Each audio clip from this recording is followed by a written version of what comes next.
that are dying of cancer every year. Okay, now if you add diabetic deaths, if you add AIDS, if you have retrovirus deaths per year, if you add the autoimmune diseases, and then you include abortions, you're looking at a Hitler Holocaust being done every single year in this country, and the media doesn't even report it.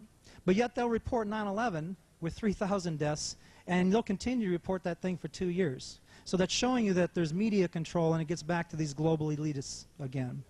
Okay? Every single disease process stems in the body at the cell level, not at the organ level or not at the system level. The reason why medicine, mainstream medicine, has no answers, and they never will until they do a paradigm shift, is because their treatment modalities, they actually treat you on a system level and never at the cell level.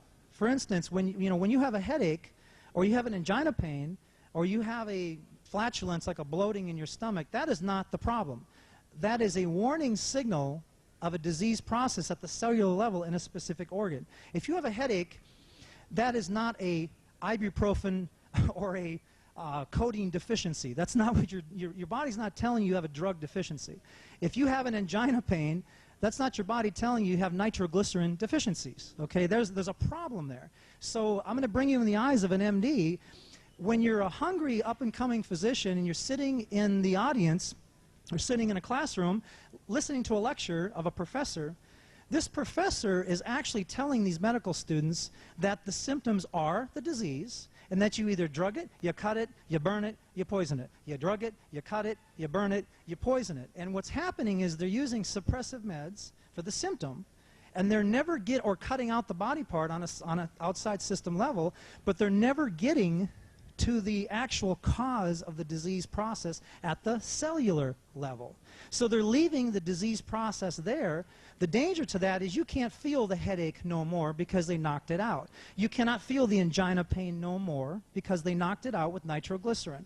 You cannot feel the stomach problems no more because they used the antacid in order to block the symptoms, and then the disease ended up getting chronically deep to the point where 6 months later, that angina pain is not being felt, and this patient thinks after taking the nitroglycerin under the tongue, they just cured the disease of the angina pain, and in reality they still have an atherosclerotic plaque buildup in and around the heart, and then all of a sudden 6 to 8 months later they wake up with a heart attack. If they live through that heart attack, they're strapped to a gurney with a $30,000, $40,000 triple bypass or a quad. So they hit you on the front end with suppressive meds to knock out the symptoms so you don't feel it no more, making the patient think they're getting well.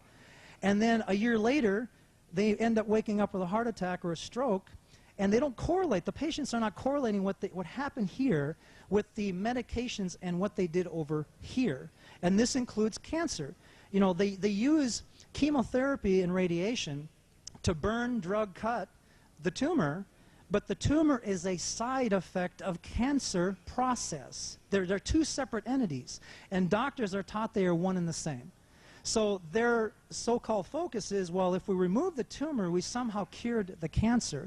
So they cut or radiate or burn the tumor, and if they leave one cell in that body, that cell incubates back to another tumor in the same spot, or the cellular environment is still in a cancer process because they didn't change anything. They made it worse through the poisonous chemo, and then pretty soon they're manifesting another tumor site a year later or 2 years later for secondary tumors that are popping up from the initial treatments over here. So I call it illusionary medicine. It's David Copperfield medicine. All they're doing is they're playing the magical shell game. You start out with one disease, and then you got another one, and then you got another one. And then the medications are a disease in and of itself. And I'm going to repeat that. A pharmaceutical is a disease in and of itself. When you get a side effect, that is a direct effect. Okay? You have side effects that are a disease. If you have a problem, let's say a stomach disorder, and you take something for the gut, like an analgesic or an anticortical steroid or an antacid, and it causes a headache, the drug caused another disease. The headache is another disease. Okay? If you take another medication and you get depression from it, you just created another disease. So and I want to share this with you, that I do stack up with medicine on this aspect, that they are the best in the world when it comes to trauma or crisis care, and that's where they should be. But the problem when I step my foot down is they're using trauma medicine for toenail aches. They're using trauma medicine for the common cold. They're using trauma medicine for diabetes. They're using trauma medicine for arthritis. They're using trauma medicine for every single disease process known to man, and it only works in trauma situations to buy you time until you can fix the problem of the disease process, okay? So hopefully that helps you understand why medicine, because they're looking in the wrong direction, are not having any answers. And they never will until they switch gears, until they get a paradigm shift to more natural, non-toxic, non-invasive treatment modalities instead of these expensive, invasive, destructive, and dangerous methods of treatment. Let's start with the cell. I want to kind of bring you into the creation room called the womb that actually bursts the human being. And you need to understand conception, and you need to understand how the body's formed before you really understand disease process. And with the cell, if you understand cell process, and I'm going to show how that links to every disease known to man, then you'll understand the treatment modalities to incorporate. You have a live sperm that conceives with a live egg. You have conception called a zygote. You start out with one cell, and that one cell has information, DNA, chromatic information, to make a whole body by itself, that one cell. It splits like a copy machine, templates out, and now you have two cells that know how to make a whole body. Then you have 4 cells that know how to make a whole body. Then you have 8, 16, 32, 64, 128. That's exponential growth. And it eventually becomes what's called a raspberry cluster. It's about a billion-cell cluster. And at that point, these cells break off, and they start forming on their own intelligence. They start forming the spinal cord. They start forming the mandible, the top half of the spine. They start forming the heart. They start forming the intestinal tract. And the brain is not manifested until the 3rd month of gestation, which means that these cells have a nucleic brain that know how to break off and form organs on their own before the brain is actually made. And that right there shatters evolution, because they tell you we're an accidental mutation that comes from some primordial soup, from random chance, when there's intelligence in all 75 trillion cells. And I'm going to say that again. The human body is made up of 75 less or more, depending on the size of the body, about 75 trillion. That's like taking everybody on this planet and timesing it by 15,000. And that's how many cells that you have in your body that make up your bone, that make up your skin, that make up the muscle structures, that make up your hair, make up your eyes, and so forth. The cells are like miniature factories of pharmaceutical factories. Every single cell has a job to do in the 75 trillion. An analogous of these cells with the planet, like take 6 billion people, times it by 15,000, and picture everybody picking up a cell phone, a cellular phone that's wireless, and making a call. Now picture 75 trillion cellular phones in your body picking up their phone, wireless, and sending a message to another cell, whether it's a neighboring cell or whether it's a distant cell through the blood. So that correlation there is, if you picture everybody on the earth doing that, and then picture everyone clicking on 3-way, okay, 6 billion people talking 3-way wireless, and then picture everyone hitting conference call, where they're having the capability of 1,000 different conversations on their phone, 6 billion of them, and then times that by about 15,000, and that's the complexity of the actual transmission and receiving of messages that these cells do 24 hours a day without you knowing it while you're sleeping, okay? That is intelligence.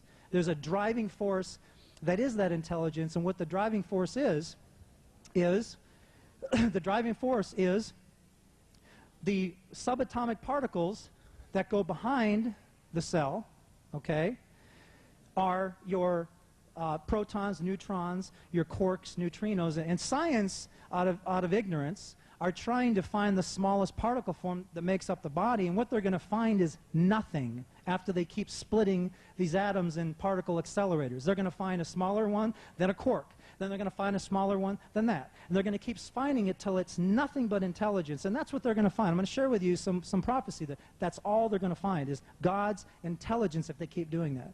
And, okay, and then they spend trillions of dollars you know, in the past 50, 60 years in scientific endeavors to try to figure that out, okay?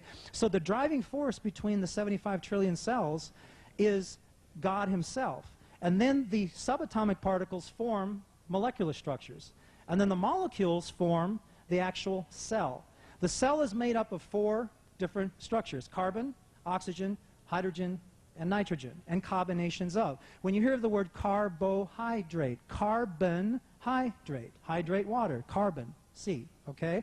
When you mix the 4 molecules, you get proteins, amino acid structures, and then you mix and get them, you get fats also. So everything that's a structure of the body, from muscle to fat cells to the brain, is actually made of the 4 molecular structures in combinations. So hopefully in a simple way, I didn't want to get too technical, you understand that the cells make up tissues if they're healthy. If the tissues make up the organs make up the systems, like the endocrine system or the neurological system. And then the systems make up the body organism. When the cells are contaminated by refined processed foods, contaminated environment, contaminated beverages, what you're bathing in, and on, then the blood becomes a river of death and disease instead of a river of life, through what you're swallowing, what you're breathing, and what you're bathing in, and what you're drinking. So the blood becomes a vector, basically a delivery for this toxic sludge, and it starts delivering the toxins to the 75 trillion cells that make up your organs and systems. So you can picture what happens when that cell is bathing in toxic sewage, and the cell cannot respirate, just like me and you respirate oxygen and nutrients, and then we have an exhaust system of spitting out CO2. These cells actually breathe like a lung, O2, oxygen and nutrient, and they spit out what? They spit out CO2, lactic acids, you know, the carbonic acids, as a waste product. And then if you have a healthy system, the blood picks it back up, the waste, and carries it out one of the sewage systems, the colon, the urinary tract, the skin, or through respiration as a waste. That's in a healthy individual. The problem with Americans is they're eating refined processed foods 3 times a day and conveniency foods. They're taking in 100,000 contaminants in their atmosphere every time they take a breath, especially in the major cities. You know, unless you're living in the backwoods of Idaho or the backwoods of Montana, or you have a gas mask 24 hours a day, you are exposed to around 100,000 different environmental contaminants. You have fossil fuels, you got fluorocarbons, you have industrial contaminants, you have pesticides, insecticides, you have asbestos, and on it goes in the environmental realm. Then you have your home contaminants. Most people don't even clean their air conditioner, and as far as the filters. And the chemicals involved in cleaning, you know, like your 409 and your toothpaste with fluoride in it. And then you have your aluminum and your antiperspirants. And you combine the environmental factors of the 100,000 plus the household, plus the work contaminants of being in the office. And there's a syndrome which I run into a lot as a practitioner called the sick building syndrome.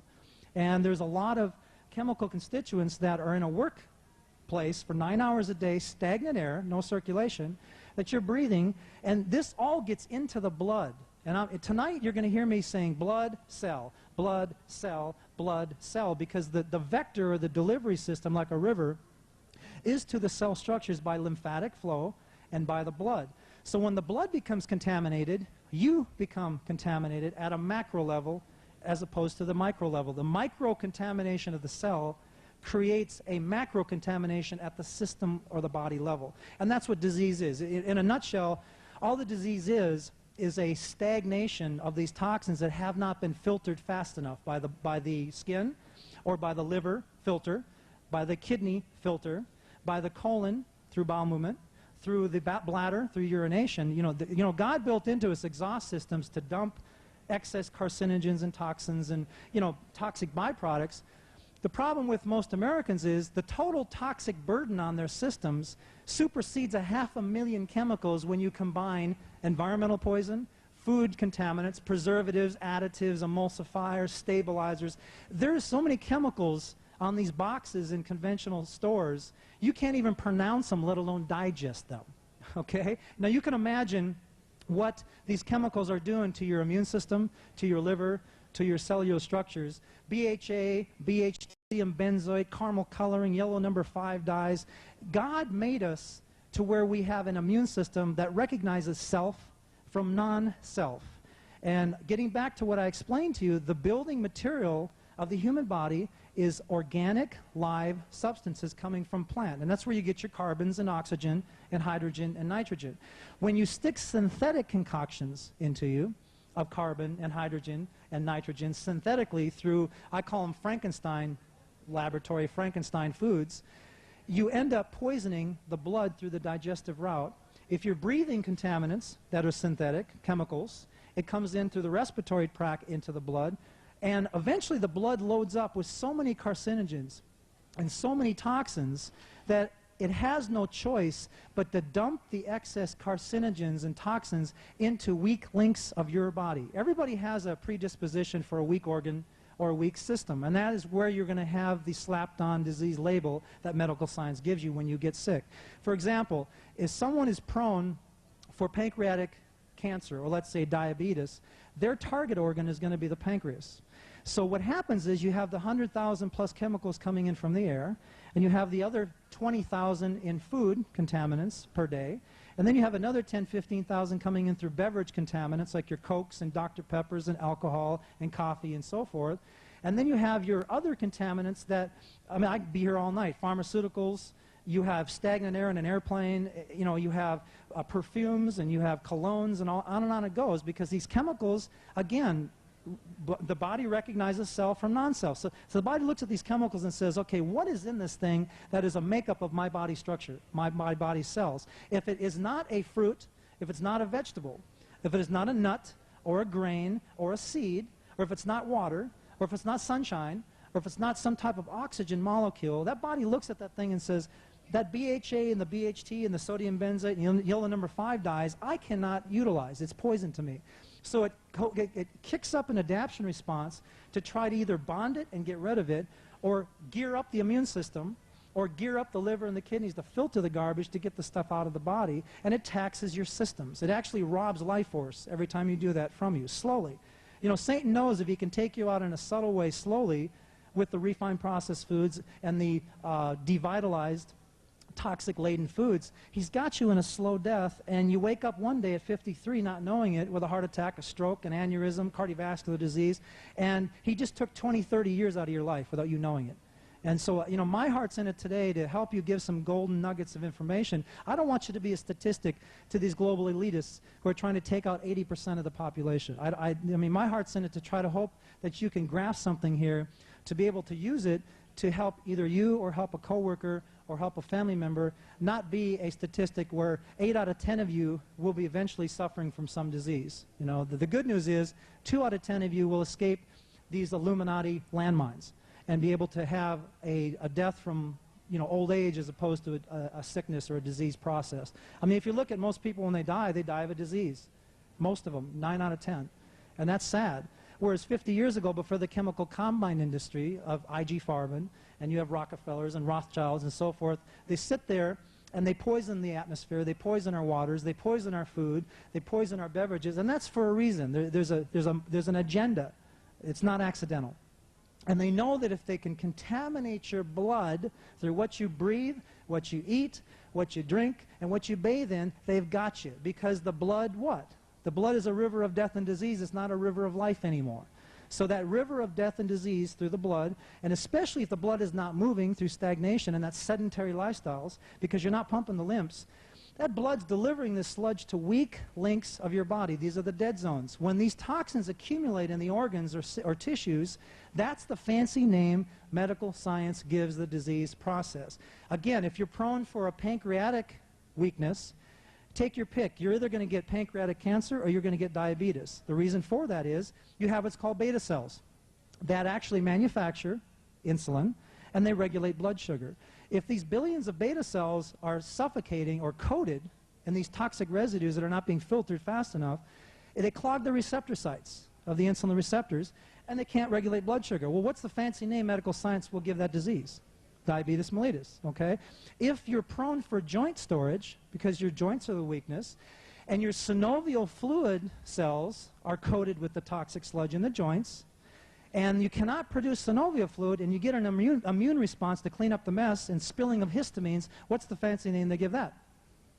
rheumatoid arthritis. If the toxins collect in the myelin sheaths of the nerves, and these calcium deposits collect with carbonic acids and phosphoric acids, and collect around the myelin sheaths, what's the fancy name they give that? Multiple sclerosis. If the toxins collect in the heart and lung tissue, okay, let's say it's the lung tissue, take your pick. They're either going to cause a vasoconstriction to the bronchi tubes, causing asthma. If the allergens or these toxins irritate the lining and cause a swelling of the bronchi tubes in the lung, you're going to get bronchitis. If the toxins are so accumulative in the lower part of the lung that God's way of getting rid of the mess is a trapping like a spider web of mucus secretions to trap the bacteria, trap the toxins or the viral forms, to cough it out, and you're not doing that, and it infects because of the bacterial invasion. The fancy name is pneumonia. If the toxins collect in the brain, and it all depends on the area of the brain, you're going to take your pick. You'll get Alzheimer's, you'll get Parkinson's, you'll get some type of dementia type disease. These are fancy labels, people, that are put on a weak link or a dead zone, electromagnetic dead zone, that you have genetically predisposed from mom and dad, from the genes. But it doesn't mean that you'll get that. It's only when the toxic residues supersede the filtration systems, okay? And I'm going to say that again. The only time you're going to get sick is if you have more toxic accumulation of carcinogens that enter the blood that are more than what the liver, the kidneys, the skin, the colon, the urinary tract, and respiration can dump.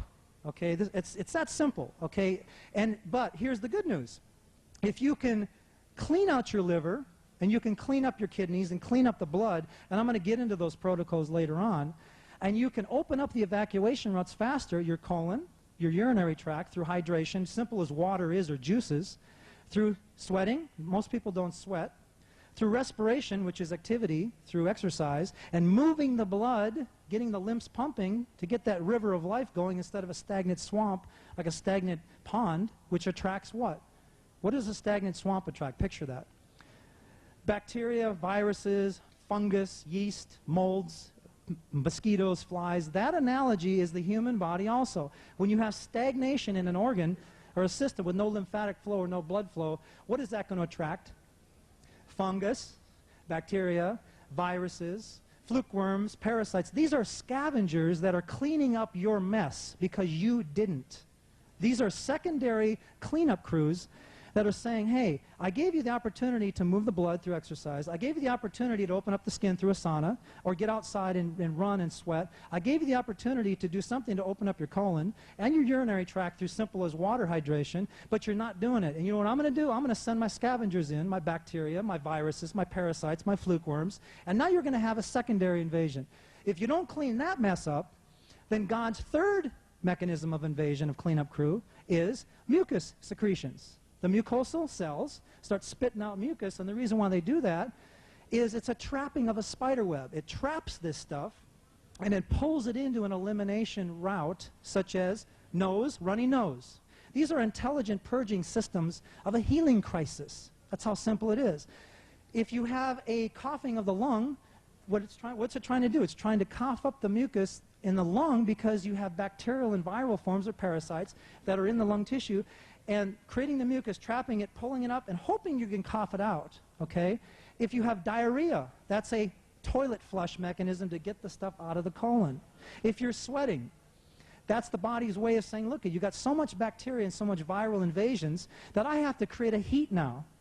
A heat to kill off the viruses and move them into the skin through diaphoresis, and hopefully you'll get under a blanket and shiver and get under one to sweat to get the stuff out. Well, the ignorance of medicine is it's an unnecessary, unintelligent nuisance. Let's stop the cough. Let's stop up the runny nose. Let's stop up the fever. Let's stop up the diuretic stools. And in their ignorance, they just shove the disease deeper, right back into you. In fact, I'm going to show you something the Lord showed me. The very word of every drug, in every drug, tells you straight out, I'm going to go against God's self-healing mechanisms. I'm going to go against the autogenic systems. What's the word anti mean? Against. Anti-diuretics. Anti antihistamines, antipsychotics, antidepressants, antihypertensives, anti-inflammatories, decongestants, protease inhibitors, calcium channel blockers, beta blockers. They're blocking your healing crisis. Now, what does that tell you? Is that of God? Okay? In the scriptures it warns you of the pharmacia, the pharmaceutical industries. In Revelations 18 it says, by thy sorceries are all nations deceived. What's the deception? White coat, white trust, stethoscope around their neck. You drug it, you cut it, you burn it, you poison it. Who's telling these doctors to drug, cut, burn, and poison? I'm going to show you how far back it goes to help you understand that the drug industries run the doctors. The drug industries fuel billions and billions of dollars into Harvard, into Baylor, into Dartmouth, into all of the institutions. And what they do is they have an investment of billions of dollars of their own money. And how do they get the investment back out? Very simple. They mold their own professors and put them strategically into the universities. And that professor has the paycheck written by the drug companies, and they're telling them up-and-coming medical students that are hungry to learn the truth, you drug the symptom, you cut it, you burn it, you poison it. You drug it, you cut it, you burn it, you poison it. Where does the money go when that's taught? It goes right back to the drug industries, every which way but loose. Billions are being made by 750 employees of the drug company. That's what the doctors are. And I feel for the doctors, too. I want to stick up for them in this realm. Their hands are tied by bureaucratic tape. They can't write what they want. They can't do any diagnostics that they want because HMOs and PPOs and insurance companies are saying, I will cover this CPT code of this drug, but I will not cover this, this, and this. I will cover a mammography that causes breast cancer, but I won't cover a thermography or an ultrasound. That because we're not going to cover that because there's no CPT codes in our hospitals. So it's controlled as to what diagnostics they want and what pharmaceuticals to write. And they're using the doctors as legal script writers, and they're molding them into legal butchers because 80% of the surgeries out there are unnecessary. This is a blasphemy to the Lord. God made us self-heal. We self-heal. Every single cell of your body dies, replaces, replaces itself, except for brain and nerves. Some of those will never come back. So if you take the cells of the skin, they shed like a snake in 21 days, and you get a whole new dermis and epidermis in 21 days, 14 to 21. You get a whole new mucosal lining every 5 days. It sheds like a snake and comes right back. You get a whole new heart every 8, 9 months. You get a whole new spleen every 6, 7 months. You get a whole new red blood cells, it turns over every 90 days. You get a whole new skeletal structure every 7 to 10 years. You know, your bones even die off and replaced. They're a little bit harder because of the hardness of the calcium and the osteoclast and the osteoblast, but they eventually die off, and you get a whole new body every 7 to 10 years. Now, I said a whole new one. I didn't say a better one. I said a new one. There's a difference. If the cellular structure's previous generation was bathing in toxic sewage of Coca-Colas and Dr. Peppers and alcohol and preservatives and sugar, that cell dies and replaces a little bit weaker than before. If the sludge is still around the new cell and you don't clean it and don't detoxify, that cell dies and replaces a little bit weaker than before, and a little bit weaker than before, and a little bit weaker than before. Pretty soon at 40 years old, you're already 80 chronologically because the cells have degenerated instead of regenerated. Now, how you regenerate the cell is you give life force to the blood. When the blood is carrying life from living foods that are untouched by man from the processing and rendering plants, okay, and that blood is picking up fruits, vegetables, nuts, grains, seeds, living food, real food, then the blood is a river of life and transfers the life from the plant into your cell. And the cell lights up. It literally has microvoltage. And it lights up, and 75 trillion cells light up on 8 cylinders. When the 75 trillion cells that make up the organs and systems light up on 8 cylinders, you run on 8 cylinders. Simple. If the cells are coated and the microvoltage is inhibited, like putting carbon on a battery, and you have 75 trillion cells that are running on 2 cylinders, guess what you run on? 2 cylinders. So what's the symptoms that your body's going to tell you when you run on 2 cylinders? Headaches, nausea, tiredness, lethargic conditions, gut aches, skin reactions. The symptoms are a blinking oil light like in your car telling you got a cellular engine problem. So a medical doctor would look at that situation and say, I think it's the blinking oil light in my car and not the engine. I think it's the symptom that we need to knock out, not get to the cellular structure of the problem. That's what's happening in medicine. They're looking outside at the symptomology and not the physiology or the causative factors of cell. I'm going to say that again. It's cell, cell, cell. Wherever the cells are mutated, wherever the cells are damaged by the sludge accumulation, a deposit, is where the slapped-on label is going to give you. Okay? That also correlates with pH. Okay? If you have, and for those who don't know what pH is, it's power of hydrogen, and the human body is actually regulated on a perfect pH of alkalinity versus acidity. The body's blood has to be a thin window of 735 to 745 pH in order to have homeostasis or balance or health process with rejection of disease process, as long as the blood's clean and it's loaded with live nutrient. If the cell and tissues drop below 6.8, going to more acidity, you know, when you drop below 7, it's acid. When you go above 7, it's alkaline. The scale is 1 to 14. 14 is the most alkaline, and 1 is the most acidic. The body's regulatory authorities of everything from immunity to neurotransmitter release to hormonal release to your everything in the body, even digestive enzyme secretion, is regulated by a certain pH. So when you're running more acid pH or you're running too alkaline past the 7.4, the body goes under adaptation response to try to buffer the blood and to get rid of these acid deposits that are creating the acid pH. How it does it, which is a danger to the body, is it will rob calcium and it'll rob alkaline minerals out of the bone, out of your teeth, out of your heart, and out of your soft tissue organs, robbing Peter to pay Paul, in order to buffer the blood to get it back up to a normal 7.3, 7.4. If the blood pH drops below 7, it's called metabolic acidosis, and you will go into a coma. At 6.9, you will die. That's how delicate the pH is. From 6.9 to 7.3, it either puts you in the grave or it'll bring health to you between 0.5% of pH. Here's the danger of these so-called Frankenstein foods out there and beverages. Most beverages, especially the carbonated, like your Cokes and Pepsi and Dr. Pepper, carry a 2.5 pH. And I'm going to show you how dangerous that is. When you have a 7 pH, which is neutral to the tissues, which is healthy, when you go from 7 to 6, it's 10 times more acidic than 7. 6 is 10 times. When you go from 6 to 5, it's 100 times more acidic than neutral 7. When you go from 5 to 4, it's 1,000 times more acidic than the neutral 7. It's exponential. When you go from 4 to 3, it's 10,000 times more acidic. When you go from 3 to 2, it's 100,000 times more acidic. So what's happening at a 2.5, you can imagine what the body has to do in order to neutralize one Coca-Cola. The answer to that is 32 glasses of high pH water it takes to neutralize one Coca-Cola or one Pepsi.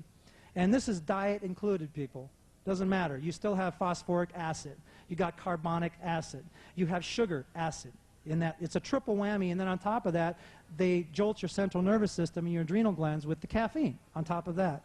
Plus, you're swallowing CO2. What is CO2 to the human body? It's waste. You breathe in O2 and you spit out what? CO2. All of a sudden you got a Coke in your hand with CO2 carbonated and you drink it back down and you burp. Why would you burp? Because the body's saying, what are you doing? You're sticking a waste product down my throat and I'm going to regurgitate it back up again. That's why you're burping. But people like that feeling. If you really knew what's doing to your body, you wouldn't drink a Coke again. And that's what I'm hoping to say something out there to let you know the landmines of the Illuminatis. If you step on sugar, you're going to be taken out. Refined processed sugars. If you're going to be stepping on refined processed foods, God is not no respecter of person. You reap what you sow. If you sow dead, refined, processed foods, you sow death and disease. Simple. Life begets life, death begets death. You cannot get life from death. You can only get death from death, okay? Life has to have life, which is living foods, and when the cell is actually saturated with these dead, refined, processed foods that have no life, it creates what to the cell? It creates a reduced microvoltage, which is life. And eventually you'll manifest the sickness in that area. So hopefully that makes sense to you, the big picture. Instead of looking at trees, I'm going to show you the rainforest. That the 10,001 disease labels is the same disease. The only difference between an arthritic patient, the only difference between a cardiovascular patient, or a diabetic patient, or a cancer patient, or a cardiovascular, is the patient here that has heart disease, what was their target organ for the dump zone of the blood? It was their heart tissue. When the heart cells got accumulated, or the arterial lining or the blood vessels in and around the heart collected a bunch of sludge and the heart couldn't pump very well and you get arrhythmias, well, the fancy name on that is what? Either myocardial infarction or cardiovascular disease. If the patient is an arthritic patient, their dump zone was the joints, coating the synovial fluids, creating an autoimmune response there. If the patient had a liver cancer, the liver tissue was the target area of the attacks and the assaults to the cells of the liver. If you have dementia problems, the dump zone or the storage was the brain tissue, and so on it goes. So I want you to understand that there is no such thing as 10,001 diseases. That's the lie from a pit of hell. The reason why they do it, now think about why they would do that and perpetrate that to the MDs. What can they cause in the medical profession when that lie is perpetrated and bought by the medical students? Think about it. Mystery. Okay? When you don't solve the mystery, you don't solve the money. So they create this dangling carrot, give us more money and give us more time, and we will cure cancer, the war on cancer. We will cure autoimmune diseases, retroviruses, degenerative diseases. They're lying. Because time and money won't fix it because they're looking in the wrong direction. If you're looking to the right and the truth is to the left, you'll never find it. That's like being in a Ferrari driving 200 miles an hour. I'm sorry, a Volkswagen going 89 miles an hour in one direction, and then you never switch directions, but through technological advancements you can make that Volkswagen into a Ferrari engine and go 200. And you don't change directions, guess what's happening? You're going in the wrong direction faster, and that's what they're doing. Technology is killing us, not helping us, other than trauma medicine. I'm going to say that again. Our trauma medicine specialists, microsurgery, cauterization of a hemorrhage, if you get a broken bone, if you need a triple bi or a quad because of an emergency situation, yes, you go to a doctor. But when they have a toenail ache, or you have the common cold, or arthritis, or diabetes, you don't go to an MD, okay, because they can't fix you. You can't fix diabetes with Humulin insulin. It's a Band-Aid. You cannot fix cardiovascular disease with a cardiac med because it never gets to the root problem of the cellular structures being weakened in the heart. There is nothing in a pharmaceutical drug, nothing, I'm going to say that again, that the body can use. It's synthetic chemical concoctions that are carbon-based, petroleum-based constructs. I'm going to say that again. The human body, again, knows self from non-self. So when a synthetic concoction from a laboratory is put into your blood, that body looks at that chemical structure of the drug and says, where's the vitamins? Where's the enzymes? Where's the amino acids? Where's the carbohydrates? Where's the essential fatty acids? Where's the water molecule? Where's the oxygen? Where's the sunshine in that drug? That's what the body can use as a building block to the cell. It rejects it as a foreign substance, as a poison. Now, the chemistry of the drug will manipulate cell processes, but it will not modulate cell processes. I'm going to say that again. It manipulates the cell in order to speed it up or slow it down, on the consequence that when you manipulate one cell process, because the cells talk to each other, remember, like the fiber optic network analogy, it sends a signal of hurt and damage to 70 other trillion cells. So you manipulate one system over here and you threw off 4 more. That's where you get your side effects from.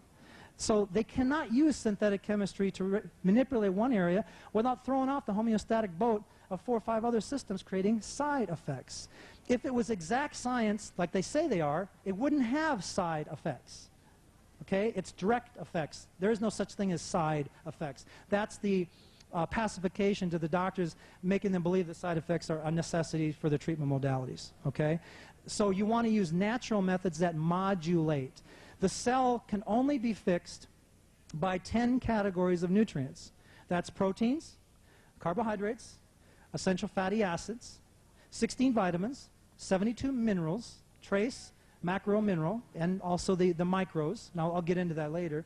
Enzymes, life force, phytonutrients, which is the antioxidants, and they come from plant. Water, oxygen, and sunshine is another nutrient that I call.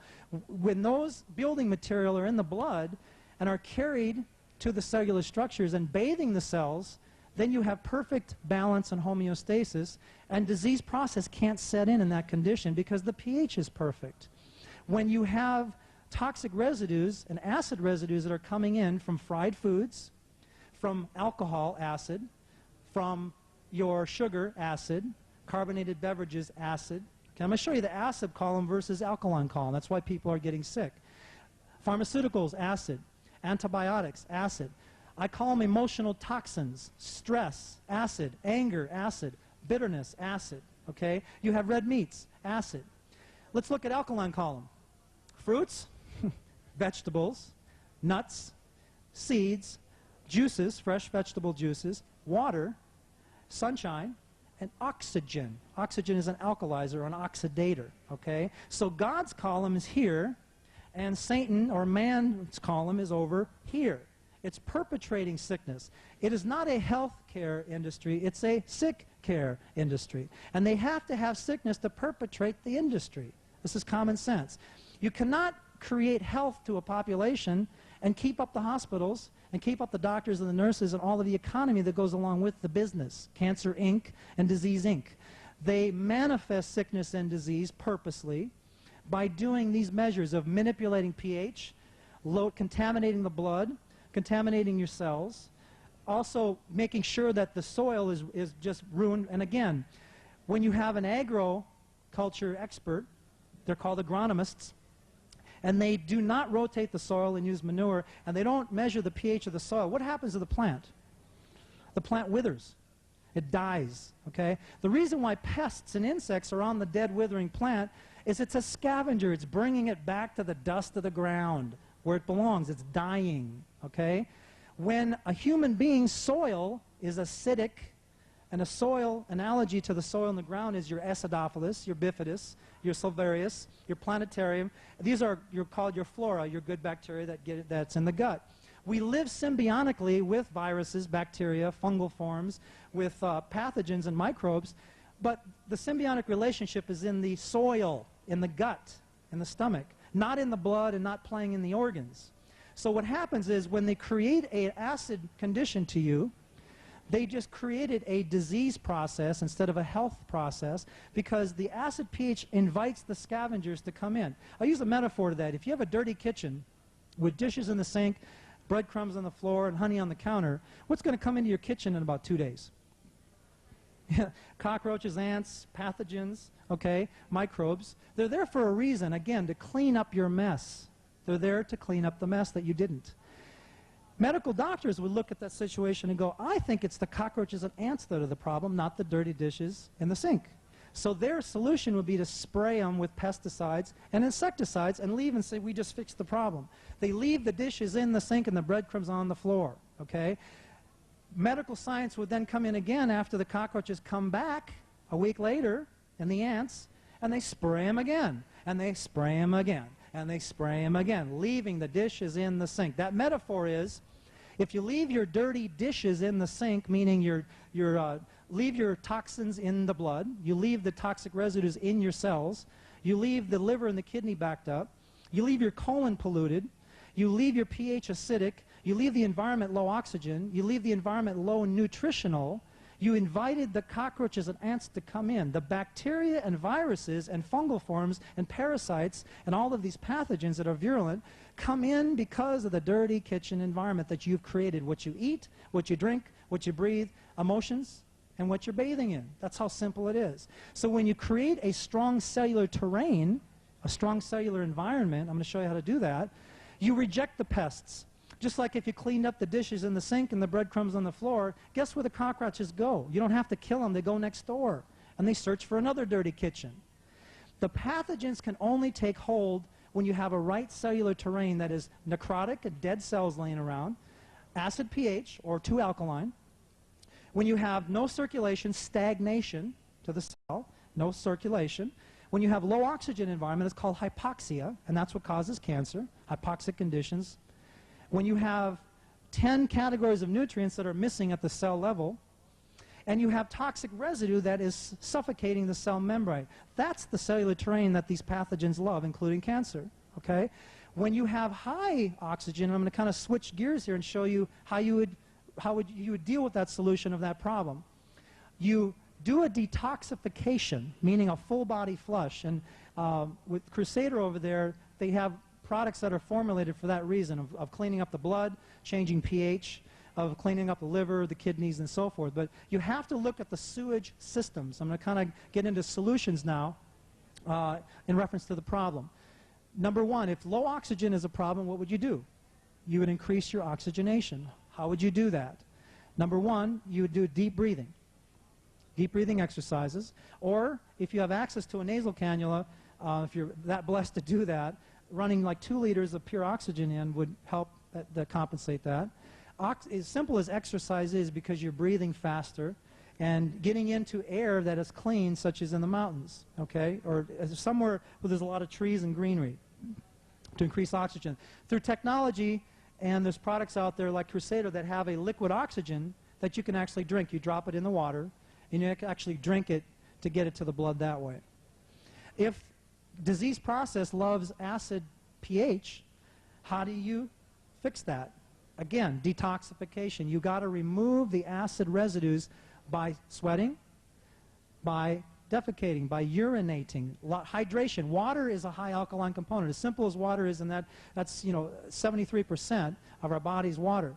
The body was actually invented to carry the water around. Okay, that's why you look at the structures again. CHON. Oxygen is the major element. I mean, oxygen in actual water is the major element of the building blocks. So, by purging or by eliminating the acids, by sweating, by urinating, by defecating faster than what you're doing, and by breathing through exercise, that's one factor of changing the pH to more alkaline. Number two is bringing in God's foods instead of man's Frankenstein acidic foods. Fruits. Now, some of them are subacid. Some of them are acid, but you need 20% acid in order to have a balance. 80% alkaline and 20% acid. And the 80% should come from your fruits and vegetables and nuts and seeds, and then also water. Herbal teas is another alkalizing agent, and then fresh vegetable juices. And also, you can actually mix the vegetables and make cocktails to actually make an alkalizing green drink, and then use the green foods like a Perfect Food or Pro Greens. Just take a tablespoon and throw it right into the juice, and it kicks the pH up real fast by doing that. Because all of the alkalizing minerals are in the vegetables mainly, and then also in the fruits because of the calcium and the magnesium and the sodium and potassium. Those are the 4 macro minerals that are alkalizing. Okay? If disease process is also nutritional deficiencies, then you load the blood through digestion or drinking with the 90+ nutrients from 10 different categories. Okay? And the 10 categories are, I'm going to run them down real quick. Amino acids, there's 22 of them, come from protein. Carbohydrates, you want the carbohydrates that are real food, not synthetic sugar carbohydrate. That's fruits, vegetables, and grains. Essential fatty acids, these are good fats. You need the good fats to build the phospholipid membranes, and you also need them for sex production of sex hormones. And most of the brain is built on lipid. So the essential fatty acids are crucial, especially during children from the time they're born to the time they're 2, 3 years old. They need the good fats to build the brain. And what Satan is doing, or the evil one, is he's trying to keep the children away from the EFAs by running Simulac, or running all these synthetic foods in these children, and Cokes and sugary soft drinks, and their brain never gets built, and they wonder why they're bouncing around off the wall with ADD and having problems with concentration. They haven't built up the brain in order to have cognitive thinking as far as homeostasis there. That's a big problem in this country with the children. In fact, what's the word Simulac? The reason why they call it Simulac is it's similar to milk and it lacks everything. That's why they call it Simulac.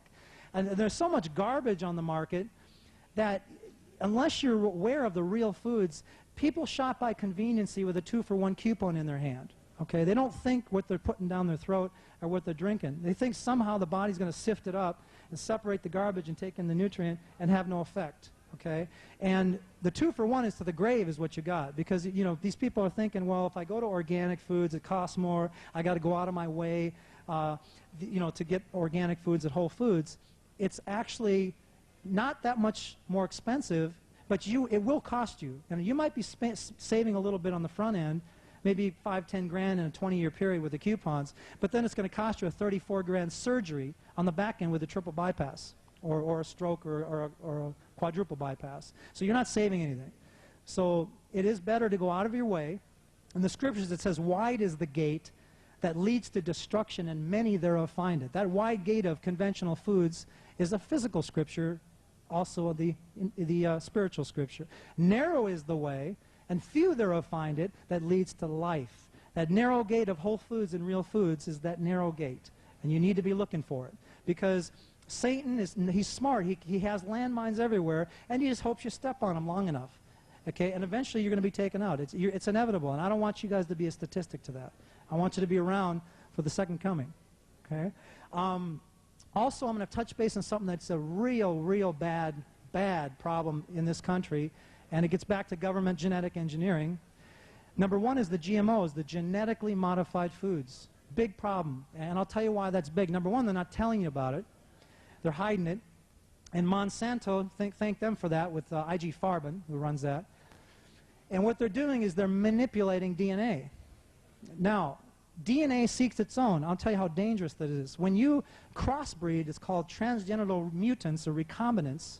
When you combine DNA from a fruit to a vegetable, or you crossbreed wheat and a corn, you're creating DNA that's foreign, that's never been on this earth before. And your DNA is attracted to DNA particles, whether they're foreign or whether they're living. And I'll show you kind of a correlation. When you take a glandular, like an adrenal glandular or a thyroid glandular, where does it go in your body? It goes right to your adrenals or right to your thyroid gland. When you take in a tomato that has been crossbreeded by a human gene because they want the tomato brighter and last longer for shelf life, that foreign DNA of a crossbreed of a human gene to a tomato, where do you think that's going to go in your body when you swallow it? It's going to insert itself, and it takes time. There's an incubation time for this.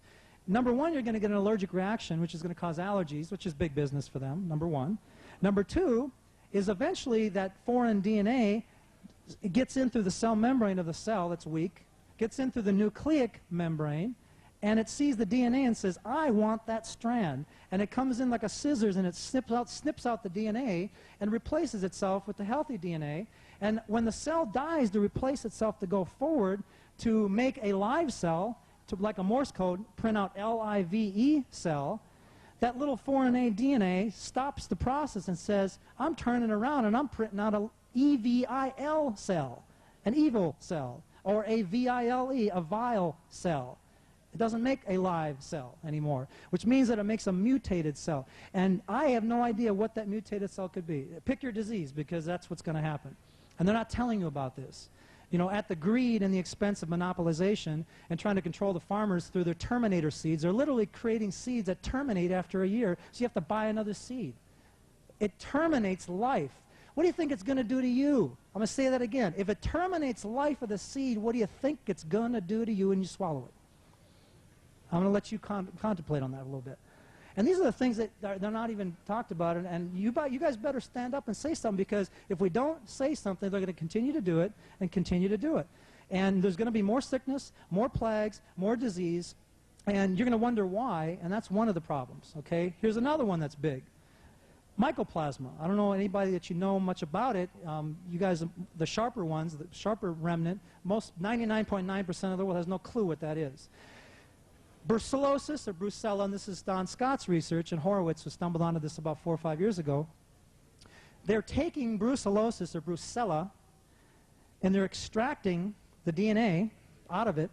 It's a bacterium. And now brucellosis is a non-virulent pathogen normally that lives in you. It's found in cattle and won't hurt you. But what they're doing is they're engineering into stealth viruses, and I call them designer genes, and it's not Calvin Klein. You know, they're literally designing the genes to, like an intracellular parasite, to actually attack and go inside the cell and hide. And when you do serological or cultures, blood cultures, nothing shows as far as abnormality. But they eat away at the genetic material inside the cell. So what they're doing is they're taking out the DNA of the brucellosis, the brucellia, and they're mutating it with a Visna virus, scabies from sheep. And they're doing incubations and crossbreeding, and then they're using certain toxins in the DNA strands to engineer it to make no cell wall. Now this is I'll tell you how dangerous this is. When a DNA replicates DNA and replicates DNA from a crossbreed, which is a kind of a combination virus-bacterium because it has to attach to a host cell. It's not a bacteria, it's not a virus, it's like a mutant combination. It has to find a host cell with a cell wall in order to feed on because it has no cell wall. So it adheres like glue to the surface antigen, the membrane, and it eats away through the surface and eventually gets to intracellular and starts eating on the mitochondria and eating on the organelles inside the genetic material because it has an affinity or it needs cholesterol. Now, cholesterol structures in the body are the brain. Where do you think you're getting your Creutzfeldt-Jakob disease from? Where do you think you're getting your Parkinson's disease from? Where do you think you're getting your Alzheimer's disease from? It's a combination, like I said, with the toxic accumulation, which sets the stage. And then they're smart. The government's smart. God built their body so resilient that they know they got to weaken it through potentiators, and then they got to light the match with initiators in order to create the triggering mechanism. So they set the stage by weakening you with poison air, poison food, pharmaceuticals, poison beverages, cleaners, chemicals. They weaken the cellular terrain and lower the pH and knock out your immune system. So your potentiators, it's like pouring gasoline on a barn. And then they come with a match and light up the gas with trauma, with fear, with stress, with excess estrogen in women. That's a trigger. So there's initiators, which is the light, and then there's potentiators, which is the gasoline pouring on the barn every day. They got to have both in order for these disease process to be triggered. So getting back to the mycoplasma, they're making virulent strains, and here you're going to see 9 strains so far that I know of that are virulent, that are causing every disease known to man. Number 1 is called mycoplasmic fermentins. The word fermentins means fermentation. They're telling you what they're doing with it. They're causing fermentation diseases. What's a fermentation disease? Fungus, ferment. Cancer, ferment. Molds, yeasts, candidiasis. Look at the systemic candidiasis problems in this country. We've never had problems before. Okay? Another strain is called penetrans. The word penetrans means penetration. We're going to penetrate the cell membrane, and we're going to get inside the cell and use the organelles for food source. Penetrans. That's another virulent strain. Number 3, hominous, homogeneous, crossbreed, homogeneous, hominous. Number 4, pyrum. Number 5, genitalium, genitalia. It's engineered to attack the actual tissues of the ovaries and the prostate. That's where you're getting so many problems there with the genitalium or the inflammation in the urethral areas. Another one is called pneumonia. The word pneumonia means pneumonia, upper respiratory infections. That's what it's prone for. So heart and lung is going to be the disease process. So what it does is the toxins and all of the acid residues first collect in your weak link, sets the stage, and then when they introduce the mycoplasmas, and the vectors are mosquitoes, that's why you're hearing this West Nile. The West Nile is mycoplasma, okay? But they have to label it a fancy name so you don't know what it is. It's packaged. In fact, all of these trash can labels, Huntington's, Parkinson's, okay? All these, fancy names of Hashimoto's disease, these are incognitus or incognito mycoplasmic virulent strains that are literally going inside the cell and hiding. And when you do serological or you do epidemiology, it won't show as far as abnormality. So it keeps them through a medical merry-go-round. Now I'll show you with you what's really the kicker. When a patient comes and sees a doctor who's a general practitioner, and this general practitioner has been compartmentalized, meaning that general practitioner knows very little about the other systems because he's a general practitioner. He is in med school to be a GP, okay? You have a neurologist that knows neurology but knows very little about endocrinology, okay? You have an endocrinologist who knows little about neurology and little about the gastrointestinal. So because mycoplasma affects all systems, you'll have symptoms in every system. You're bounced from one doctor to the next because they only know 1/9 of the systems. A gastrointestinal specialist only knows stomach, but because it's a neurological problem too, you're to a neurologist. The neurologist will look at you and you give you meds for neurology and send you to an endocrinologist. And it's the gist medical merry-go-round. You end up seeing 10, 12, 13 doctors, and by the time they get done with you, because you're going to be labeled psychosomatic or hypochondriac because they can't find it, now you're to a psychologist. And you're getting Prozac and Zoloft and so forth for your depression, because that's where they're going to label you. So, you know, that's the big problem out there. My time is up. Quick questions. I'm gonna ask 3 questions here, real quick, and we'll wrap it up.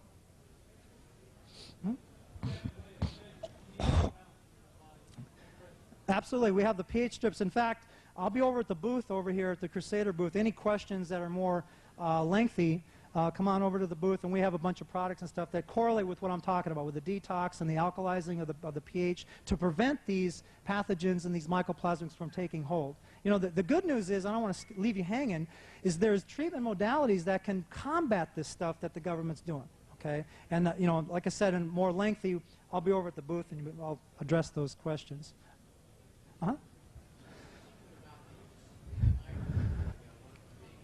Yes.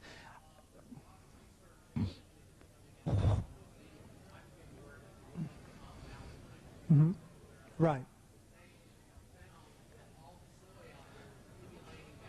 Right. Absolutely. Mm-hmm. Right. Right. It's called xenoestrogens. They're outside sources. And DES is another one. If you're a meat eater, you're eating DES secondhand, and DES is an estrogen, and it's a mimicker, and it actually kicks up the estrogen secondhand in the meat. Then you have antibiotics. You've got pesticides that are mimickers, insecticides mimickers, and a hormonal imbalance of the endocrine system is what triggers the mycoplasma. So they set the stage with potentiators, and then they light the match with the initiators. And you have to have 2. So, you know, if you remove the toxins and you clean up the cellular terrain, then you don't want to allow the mycoplasmas to take hold. And if you work on your stress and emotional traumas and things like that, you'll never get it. It's when you light up the match and you have the potentiators of the gasoline. And it has to have both. One more, and we'll wrap it up. That's all.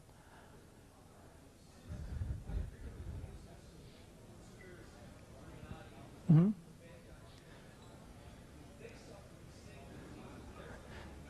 Absolutely. Absolutely. Well, first of all, they know where to get treated.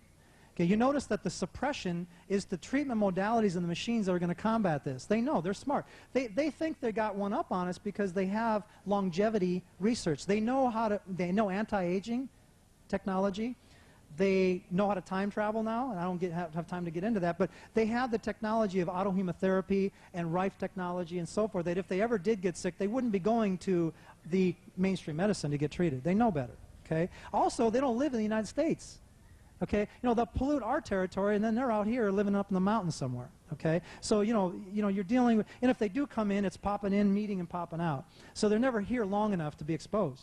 I hope that answered your question. Okay, I got to wrap it up here, and I'll be at the booth. Anybody wants a question?